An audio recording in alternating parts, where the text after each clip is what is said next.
La réelle signification du terme Shia, c'est le soutien, le fait de soutenir quelqu'un, d'être pour la cause de quelqu'un, d'être le partisan de quelqu'un. Donc, la réelle signification que devrait donner la langue française au terme chiisme est le soutien. Chiisme égale soutien. Et ce mot n'a pas été inventé. C'est un mot qu'on retrouve à plusieurs reprises dans le Coran. Écoutez. ودخل المدينة على حين غفلة من أهلها فوجد فيها رجلين يقتتلان هذا من شيعته وهذا من عدوه هذا من شيعته وهذا من عدوه هذا من شيعته وهذا من عدوه فاستغاثه الذي من شيعته على الذي من عدوه فوكزه موسى فقضى عليه. Nous parlons bien là des chiites de Moussa alayhi salam, de ceux donc qui ont soutenu Moussa, des partisans de Moussa alayhi salam. Et il est très étrange de voir que les traducteurs du Coran n'ont pas utilisé le terme français chiite pour traduire le terme shia en arabe. Et qu'en est-il des chiites de Ibrahim alayhi salam? وَإِنَّ مِن شِيعَتِهِ لَإِبْرَاهِيمَ. Encore une fois, nous entendons bien le terme Ashia en arabe, mais il n'a pas été traduit comme cela en français. C'est bien étrange. Donc il est bien clair que les chiites existent déjà du temps d'Ibrahim alayhi salam et du temps de Moussa alayhi salam. Alors là, on va me dire, oui, mais ce ne sont pas les chiites d'aujourd'hui. Pardon, si vous êtes quelqu'un qui refuse d'être le partisan d'Ibrahim alayhi salam ou de Moussa alayhi salam, automatiquement, vous refusez d'être le partisan de Muhammad sallallahu alayhi wa sallam. Et donc vous niez votre religion.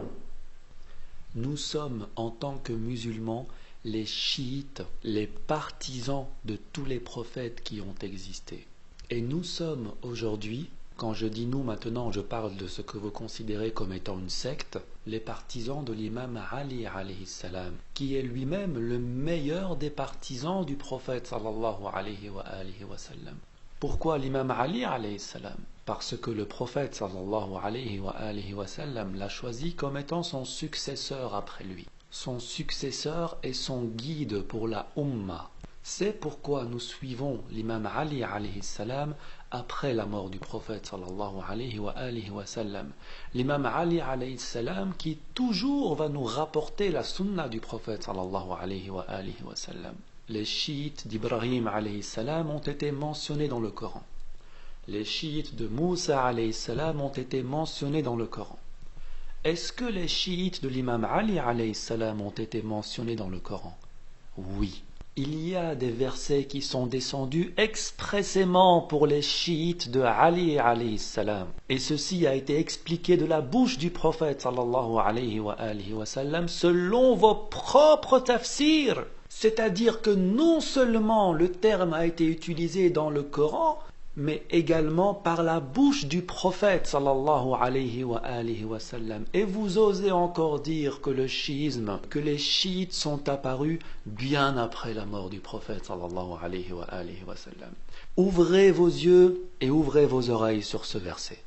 إن الذين آمنوا وعملوا الصالحات أولئك هم خير البرية جزاؤهم عند ربهم جنات عدن تجري من تحتها الأنهار خالدين فيها أبدا رضي الله عنهم ورضوا عنه ذلك لمن خشي ربه. Dirigeons-nous vers le tafsir de Tabari, qui est un livre extrêmement réputé chez ce qu'on appelle les sunnites. Que dit-on à l'interprétation de ce verset que vous venez d'entendre? À propos du verset « Ce sont les meilleurs de toute la création », le prophète sallallahu alayhi wa sallam a dit « Il s'agit de toi, ô Ali, et de tes chiites.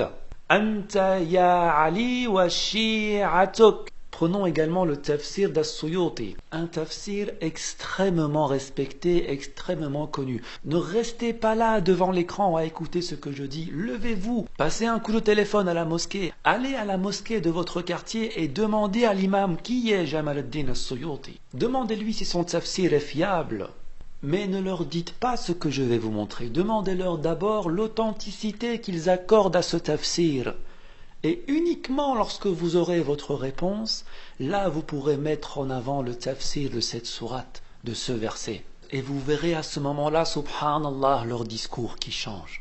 Et c'est là que vous saurez qu'il y a une vérité qu'on veut absolument vous cacher. Et c'est là qu'on va sans doute vous dire directement que vous êtes en contact avec un chiite ou que vous êtes chiite.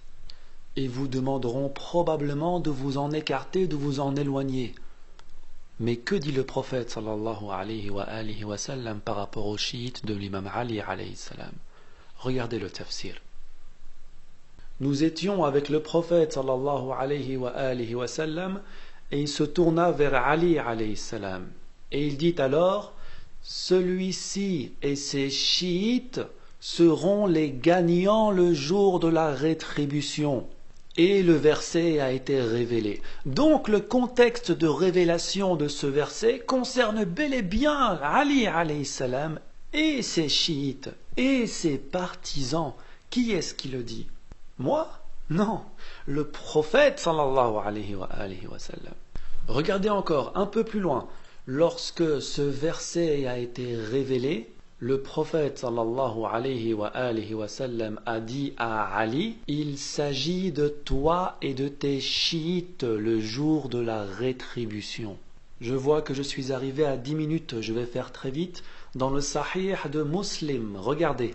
Édition de 2012 Al-Hadith, Bruxelles, c'est le tome numéro 2, au hadith numéro 1739.